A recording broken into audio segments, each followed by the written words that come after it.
नमस्कार। PM Shri school GNV Jamnagar Gujarat के इस खास पेशकश में सबका स्वागत है।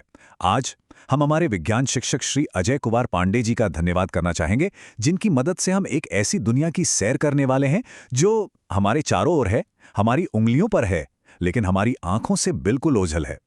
तो चलिए इस अदृश्य सजीव जगत की खोज शुरू करते हैं।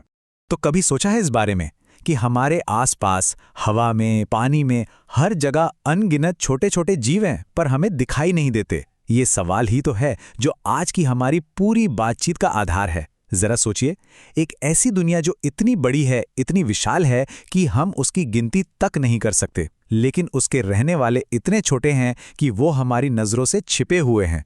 तो इस रोमांचक सफर पर आगे कैसे बढ़ेंगे, चलिए एक नजर डालते हैं। सबसे पहले हम जानेंगे इस छिपे हुए संसार के बारे में, फिर देखेंगे कि किन चीजों ने इसे देखना मुमकिन बनाया।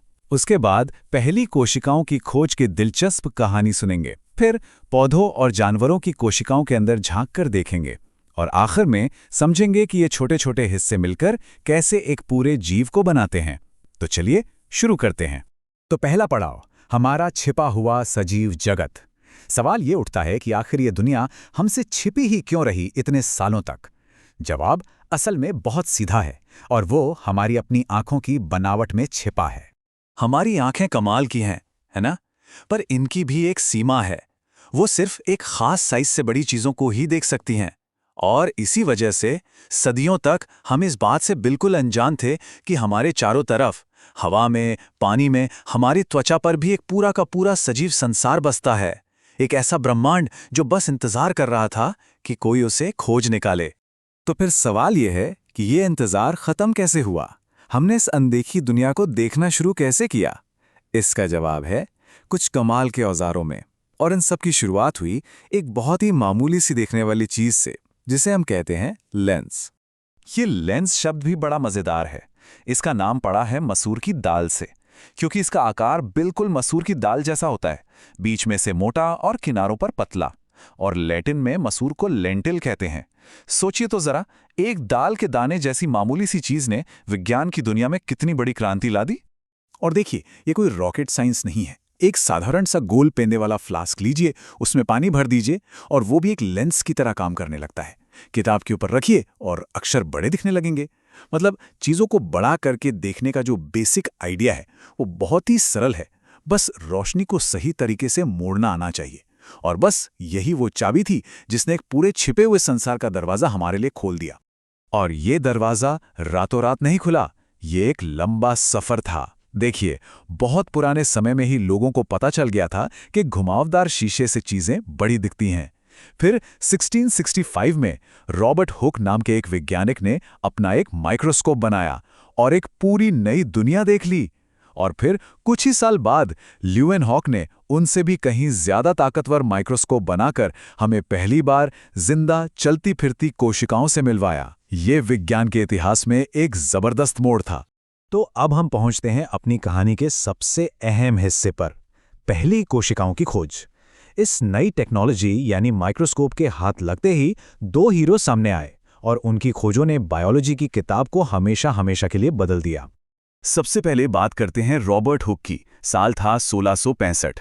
उन्होंने अपनी किताब माइक्रोग्राफिया में बताया कि कैसे उन्होंने पेड़ की छाल, मतलब कॉर्क का एक पतला सा टुकड़ा, अपने माइक्रोस्कोप के नीचे रखा, और जो उन्होंने देखा वो किसी मधुमक्खी के छत्ते जैसा था। छोटे छोटे खाली कमरे। उन्होंने इन कमरों को नाम दिया सेल्स। हाँ, ये जो कोशिकाएं थी वो असल में मृत थीं, लेकिन ये पहली बार था जब किसी ने जीवन की सबसे छोटी इकाई को देखा और उसे एक नाम दिया। लेकिन कहानी में असली मोड़ तब आया जब एंटोनी वैन ल्यूवेनहॉक स्टेज पर आए। हुक ने तो खाली मरे हुए कमरे देखे थे, पर ल्यूवेनहॉक वो पहले इंसान थे जिन्होंने जिंदा, चलती फिरती, हरकत करती हुई कोशिकाओं को देखा। उन्होंने अपने बनाए बेहतर माइक्रोस्कोप से तालाब के पानी की एक बूंद में झांका, और वहां तो एक पूरी दुनिया तैर रही थी। नन्हे नन्हे जीव, बैक्टीरिया। इसीलिए तो उन्हें फादर ऑफ माइक्रोबायोलॉजी भी कहा जाता है। तो इतिहास की इन बड़ी बड़ी खोजों के बाद अब वक्त है खुद इन कोशिकाओं के अंदर झांकने का। देखते हैं कि एक पौधे की और एक जानवर की कोशिका आखिर दिखती कैसी है। और इसकी शुरुआत हम करेंगे एक बहुत ही आम सी सब्जी, प्याज से। ये एक ऐसा एक्सपेरिमेंट है जो लैब में अक्सर किया जाता है। बहुत आसान है, बस प्याज की एक पतली सी पारदर्शी झिल्ली निकालनी है। फिर उस पर सैफ्रनिन नाम का एक लाल रंग डालते हैं ताकि उसके हिस्से साफ साफ दिखें। और फिर जब उसे माइक्रोस्कोप के नीचे रखते हैं तो हमें आयताकार शेप की एक दूसरे से सटी हुई कोशिकाएं दिखाई देती हैं। पौधे के जीवन का सबसे बुनियादी हिस्सा हमारी आंखों के सामने। तो माइक्रोस्कोप के नीचे ये प्याज की कोशिका दिखती कैसी है? देखिए, सबसे बाहर एक मजबूत दीवार होती है जिसे कहते हैं सेल वॉल या कोशिका भित्ति। यही इसे इसका मजबूत आकार देती है। उसके अंदर होती है कोशिका झिल्ली, फिर जेली जैसा एक पदार्थ जिसे साइटोप्लाज्म कहते हैं, और एक कंट्रोल सेंटर यानी न्यूक्लियस या केंद्रक। और हां, एक बड़ी सी रिक्तिका भी होती है। ये जो सबसे बाहरी दीवार है ना, कोशिका भित्ति, यही सबसे बड़ा फर्क है एक पौधे और जानवर की कोशिका में। अच्छा, तो ये तो हुई पौधे की बात। अब अगर एक जानवर की कोशिका देखनी हो तो इसके लिए कहीं दूर जाने की जरूरत नहीं, हमारे गाल के अंदर से ही एक छोटा सा सैंपल लिया जा सकता है। और जब उसे देखते हैं तो सबसे पहली चीज जो नजर आती है वो ये कि इसका कोई फिक्स आकार नहीं है, ये अनियमित है। और क्यों? क्योंकि इसके बाहर वो मजबूत सेल वॉल होती ही नहीं है। तो चलिए एक बार फटाफट दोनों को आमने सामने रख के देख लेते हैं। पौधे की कोशिका में सेल वॉल हाँ है, जंतु कोशिका में नहीं है। पौधे में एक बहुत बड़ी रिक्तिका या वैक्यूल होता है। जंतु कोशिका में या तो ये होते नहीं या बहुत छोटे होते हैं। और सबसे जरूरी, प्लास्टिड्स जो पौधों को अपना खाना बनाने में मदद करते हैं, वो सिर्फ पौधों में ही होते हैं। इन्हीं कुछ बड़े बड़े अंतरों की वजह से पौधे और जानवर इतने अलग होते हैं। ठीक है, तो हमने एक अकेली कोशिका को देख लिया, समझ लिया। अब थोड़ा जूम आउट करते हैं, देखते हैं कि ये एक अकेली नन्ही सी कोशिका कैसे मिलकर हम जैसे बड़े और जटिल जीवों को बनाती है। ये है जीवन के निर्माण की कहानी। और इसे समझने का सबसे आसान तरीका है एक बिल्डिंग का उदाहरण लेना। सोचिए, जीवन की इमारत कैसे बनती है। सबसे छोटी यूनिट यानी एक कोशिका, वो है एक ईंट। अब जब बहुत सारी एक जैसी ईंटें जुड़ती हैं तो बनती है एक दीवार, जिसे हम कहते हैं ऊतक या टिश्यू। जब कई तरह की दीवारें मिलकर एक खास काम करती हैं तो बनता है एक कमरा यानी अंग या ऑर्गन। और जब कई कमरे एक साथ मिलकर काम करते हैं तो बनता है एक पूरा घर यानी अंग तंत्र या ऑर्गन सिस्टम। और इन सब से मिलकर खड़ी होती है पूरी इमारत यानी एक जीव। चलिए इसे एक असल उदाहरण से समझते हैं। एक अकेले नर्व सेल यानी तंत्रिका कोशिका, ये हुई हमारी ईंट। ऐसी लाखों कोशिकाएं मिलकर बनाती हैं नर्व टिश्यू यानी हमारी दीवार। ये टिश्यू मिलकर बनाता है दिमाग जैसा एक ऑर्गन यानी कमरा।